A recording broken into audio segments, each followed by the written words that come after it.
Hey, this is Ania Massatt from Mindful Way Studio. Thank you so much for getting back to my channel. This is a place to be, to ease anxiety, to find your strength and build the life that you want. And today I am speaking about how to heal the first chakra. Stay tuned.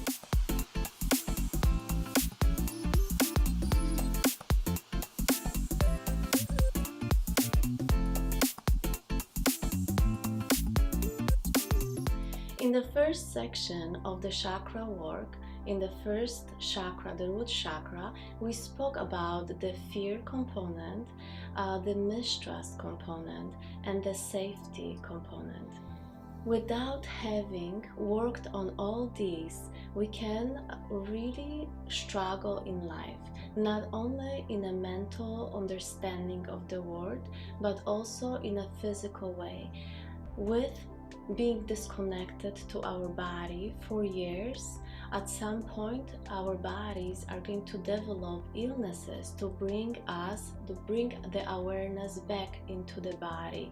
Escaping being in the body is never a good idea to solve the problem. It never solves the problem, it just is escape.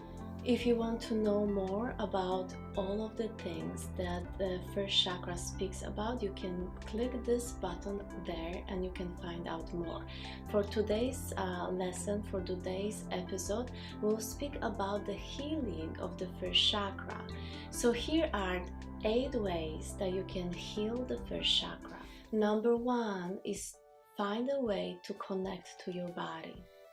There are so many ways to reconnecting to your body, but finding a way to speak to it with the in a loving way is really so beautiful and healing for the first chakra.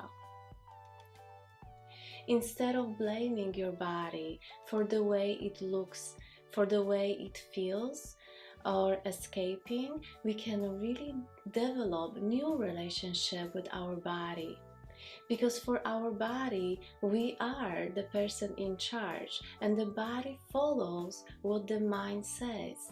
So if you want to have a really beautiful connection to your body, start being very positive about your body. Think in your mind positive thoughts about your body. Number 2 is working on flexibility. Working on the flexibility, especially in the lower parts of the body, is connected to healing the first chakra. Yoga poses, dancing, body movement is going to be so beautiful and important part of the healing process for the chakra. Number 3 is connected to touch. There's so many things, and I think I'm going to create a whole video about the touch itself. But the way we touch our body, the way we allow or reject the touch has a lot to do with energy, and it has a lot to do with the first chakra. Allowing yourself to be mindfully touched by yourself and by others is a very important healing aspect of the first chakra. Getting massages, allowing others to be close, to even be in a hug position, even that is very healing for the first chakra. Number 4 is regression work, and it is really so important. When you struggled and you know that you were going through some kind of traumatic experiences, dangerous situations, or facing dangerous people in your lifetime, it is so important for you to allow this to be accepted within you. This acceptance is not only like, oh, let me just forget about it. This is not this type of work. We don't forget about those things, because the things that are forgotten inside of us, they still live within us. But allowing the selves to go back into that period of time, allowing to understand the fear itself, and then through this acknowledgement and forgiveness, allowing it to disappear, is healing for our body and mind. So regression work is just fabulous way of facing the fear, allowing the fear to disappear, and building the trust. Number 5 is to develop a nutrition way to treat your body. In the first part, we spoke that many bulimic, anorectic, or overweight people struggle with the first chakra.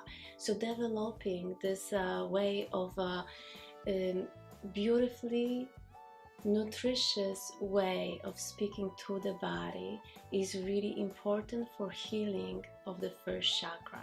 Number 6 is working with the boundaries, finding out about energetic boundaries and physical boundaries, knowing and differentiating between what kind of boundaries do I hold for myself and for others in my environment.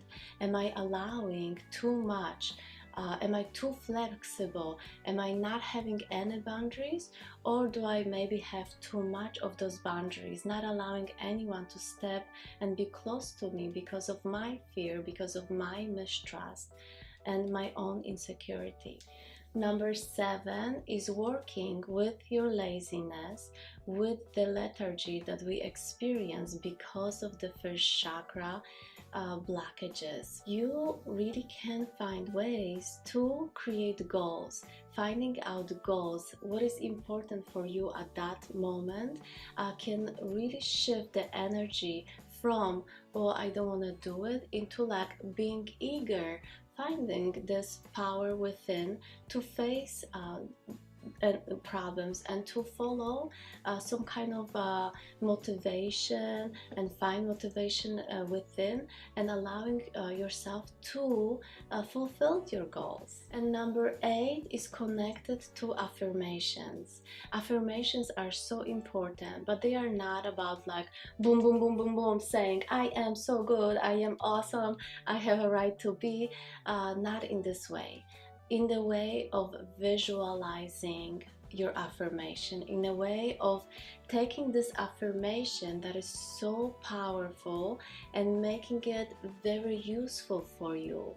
It's not about memorizing one sentence, is about finding a way of living through that sentence and bringing the sentence as a part of your life experience.